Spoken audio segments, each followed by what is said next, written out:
Salut à toutes et à tous, aujourd'hui je voulais vous faire une vidéo que j'espère être un peu plus courte que les autres pour vous parler donc des alternatives pour accéder à la parentalité. Donc la première vidéo va porter sur la kafala. Donc vous demandez sûrement, la majorité d'entre vous doivent se demander ce que c'est que la kafala.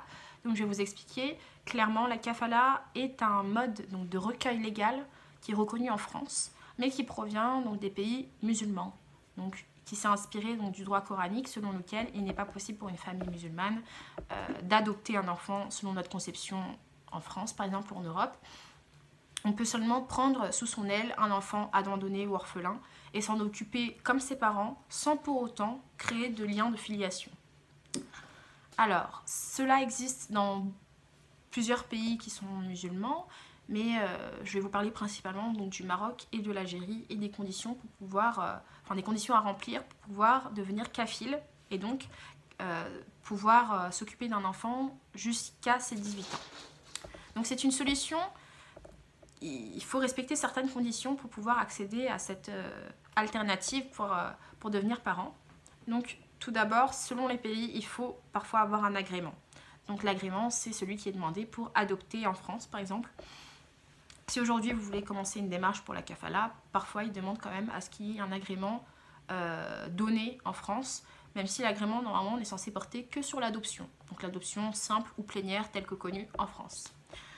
Donc selon certains pays, en tant que gage de preuve de votre aptitude à devenir parent, on peut vous demander un agrément. Mais ce n'est pas obligatoire. Alors il faut être majeur, mais ne pas avoir plus de 60 ans pour la femme. Donc là, je vous ai fait un résumé entre Algérie et Maroc. En principe, c'est comme ça. On n'a pas forcément besoin d'être en couple. Donc, une femme seule peut demander à être kafil et donc s'occuper d'un enfant jusqu'à ses 18 ans. La condition sine qua non, très importante. J'ai essayé de faire plusieurs investigations pour voir si c'était ouvert à d'autres religions, mais non. C'est seulement pour la confession musulmane. Donc, l'enquête qui est menée pour savoir si vous êtes apte à devenir de bons parents, porte aussi beaucoup sur vos croyances, donc savoir si vous êtes musulman, si vous pratiquez, mais aussi si vous avez de bonnes ressources, une bonne moralité, un logement décent, et on vous demande aussi donc les 3 dernières fiches de paye. Donc voilà, et si vous ne validez pas cette enquête, vous n'aurez pas l'autorisation prononcée par le juge du pays d'origine pour vous permettre donc de devenir parent par la kafala. Enfin, voilà, vous m'avez compris. Plutôt tuteur, mais d'agir comme parent, plutôt parent d'intention, voilà, envers l'enfant. Ensuite, concernant les effets, comme je vous ai dit, il n'y a pas de lien de filiation. Donc en France, vous avez, si vous faites la demande de kafala par exemple au Maroc, et puis que vous venez en France avec l'enfant que vous avez recueilli, vous avez donc 2 situations. Si l'enfant est orphelin, donc aucun lien de filiation connu, le parent d'intention sera donc le tuteur de l'enfant, c'est-à-dire qu'il va s'en occuper comme un tuteur, enfin comme un tuteur légal, comme en France on peut avoir ce genre de situation. Comme le mineur a un tuteur, en principe ce sont ses responsables légaux qui vont s'occuper d'eux, responsables légaux qui vont s'occuper de lui, mais si jamais ce n'est pas possible, pour X raisons, il y aura un tuteur qui sera là pour protéger l'enfant. Pareil pour un majeur protégé, donc qui a par exemple des difficultés à s'occuper de lui-même, le majeur protégé aura aussi un tuteur. Donc c'est à peu près le même système, vous êtes le tuteur de l'enfant. Par contre, si l'enfant a un lien de parenté connu, le parent d'intention sera donc titulaire d'une délégation d'autorité parentale. Donc c'est aux parents du pays d'origine de donner une délégation, c'est-à-dire qu'ils délèguent finalement, ils donnent la responsabilité de s'occuper de leur enfant à un autre parent. Sinon, le système ne pourra pas fonctionner. Donc en France, vous aurez ce statut-là. Donc ce qui est possible pour les personnes qui souhaitent retourner en France après avoir fait la procédure de kafala, c'est d'attendre 5 ans, me semble-t-il, pour que l'enfant soit français, donc qu'il puisse avoir accès à la nationalité française, et ensuite demander son adoption simple ou plénière. Donc là, c'est un peu malheureusement contourner les impératifs, parce que normalement la kafala, on ne doit pas du tout créer de lien de filiation. Donc là, on peut créer un lien de filiation en demandant une adoption simple ou plénière en France. C'est un système qui peut peut-être encore fonctionner en Algérie, mais qui ne pourra plus fonctionner au Maroc. Enfin, ça peut toujours, mais bon. Puisqu'en 2004, me semble-t-il, ils ont retenu une ministre a fait une circulaire pour... donc une circulaire, ça n'a pas une force obligatoire, hein, ça ne contraint pas l'État ou les juges ou toutes les entités qui pourraient prononcer l'adoption, mais c'est une recommandation assez vive de la part de la ministre qui demandait à ce que les enfants, enfin les demandeurs qui ne sont pas marocains ou qui ne vivent pas au Maroc ne puissent pas avoir accès à la kafala sans vivre au Maroc. Pourquoi ? Je ne sais pas si c'est très français ce que je viens de dire, mais vous allez comprendre.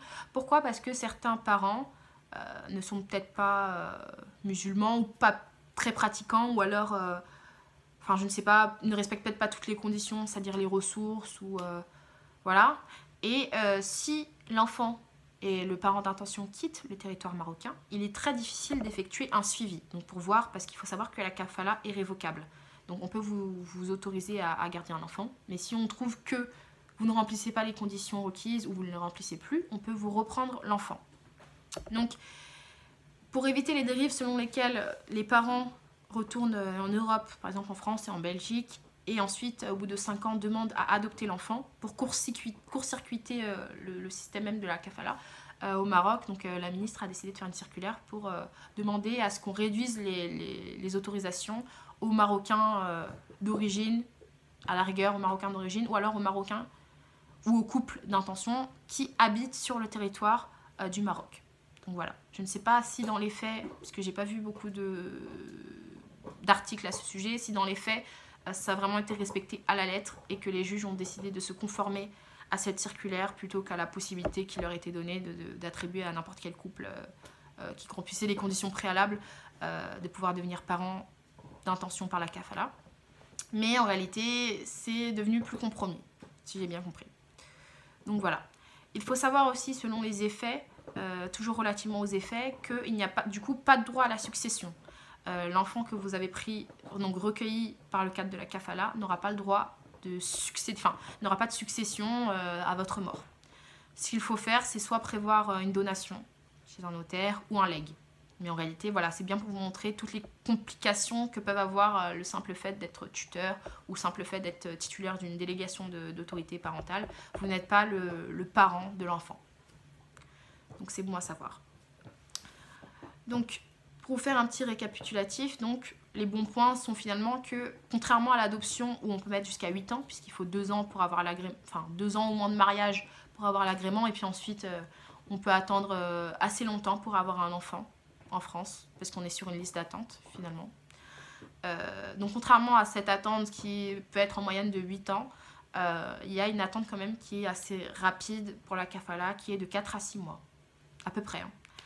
Ça peut aller jusqu'à 1 mois, à 1 an, mais c'est vraiment les démarches administratives qui prennent du temps. C'est pas en soi d'avoir l'enfant. Donc ça dépend bien évidemment du consulat où vous allez faire votre demande. Le bon point, c'est qu'on est enfin maman. Hein. Je pense que si vous êtes en essai depuis longtemps, vous vous dites que dans tous les cas... Enfin, moi, c'est ma conception. Je sais qu'il y a plusieurs personnes qui sont pas ouvertes à l'adoption, pas ouvertes à d'autres alternatives pour devenir maman. Mais moi, je serais totalement, totalement ouverte à adopter. Donc, c'est vraiment dans mes projets. Mais voilà, il y a des conditions à remplir. Donc, le bon point, c'est que vous devez absolument faire des allers-retours dans le pays d'origine de l'enfant. Donc, forcément, vous allez connaître, si vous n'êtes pas, par exemple, marocain ou vous n'êtes pas algérien, vous allez devoir vous intéresser à sa culture.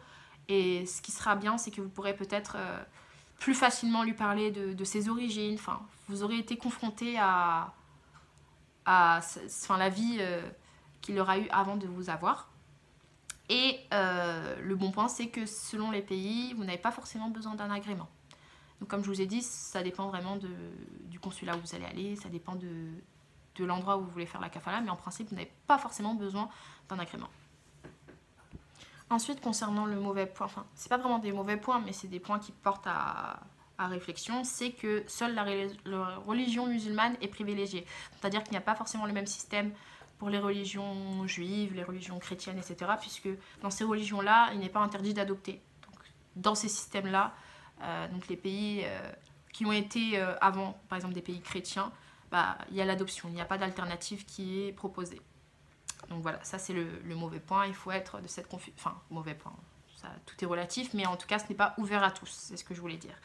Il n'y a pas de lien de filiation Donc c'est assez long. Ensuite, il faut attendre 5 ans et entamer les démarches pour, si vous voulez vraiment adopter l'enfant, il faut attendre un certain délai. Ce ne sera pas automatique. Donc vous ne serez pas vraiment le parent de l'enfant. C'est vraiment ce que vous voulez.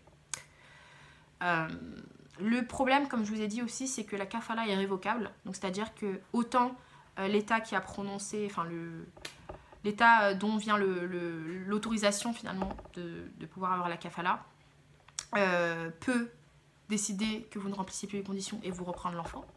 Ça doit être très très dur à vivre. Mais aussi de l'autre côté.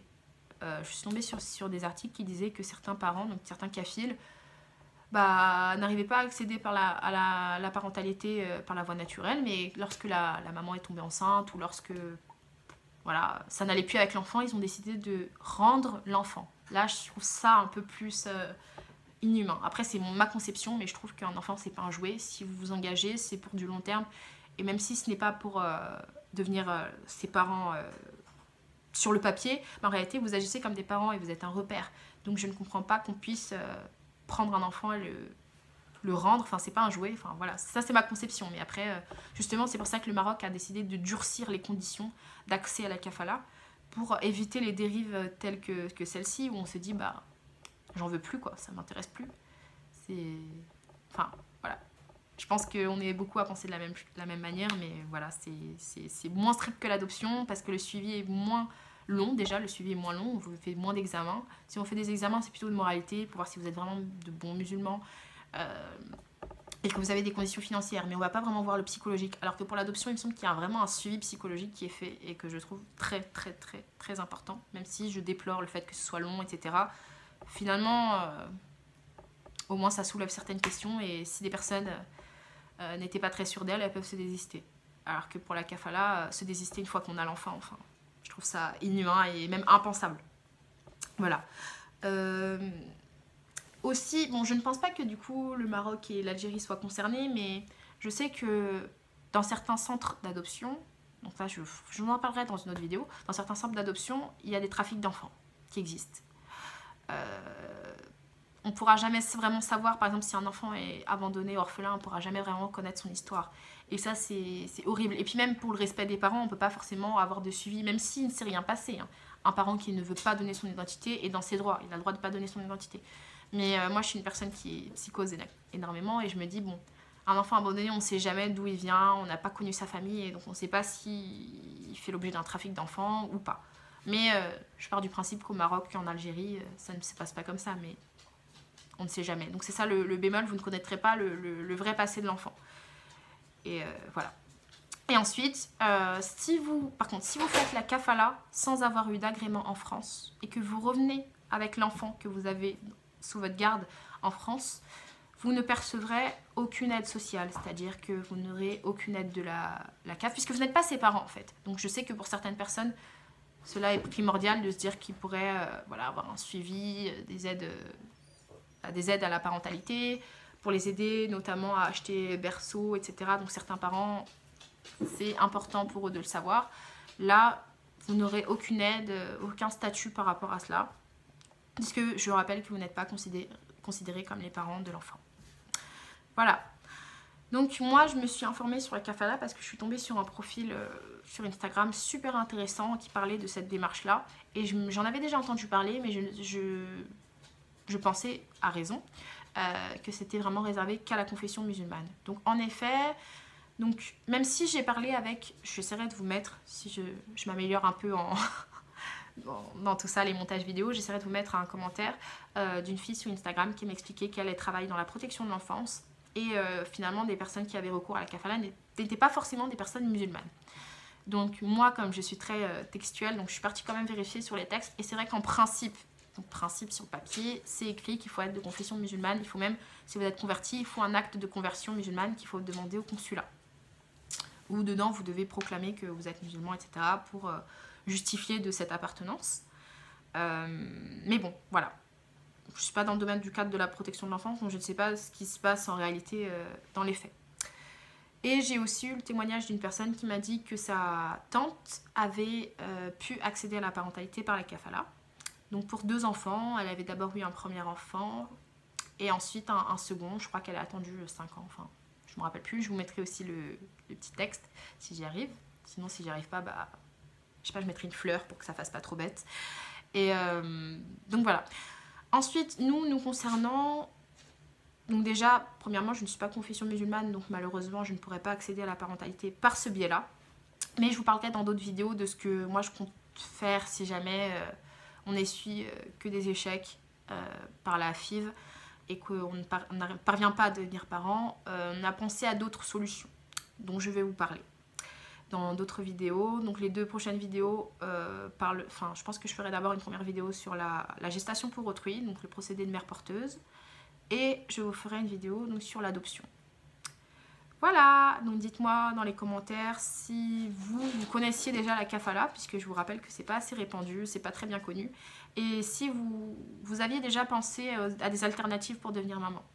Et si vous voulez que je parle dans une vidéo de tel ou tel sujet, ou alors si vous êtes déjà devenu maman par la kafala, n'hésitez pas à me le dire, parce que comme ça je pourrais mettre en barre d'infos vos témoignages et ça pourrait aider d'autres mamans, enfin futures mamans qui y songent à vous contacter, ou alors tout simplement avoir des témoignages, parce que c'est ce qui nous manque le plus dans ces parcours-là, c'est de se dire on n'est pas tout seul et il y a des personnes qui l'ont vécu, donc pourquoi pas nous.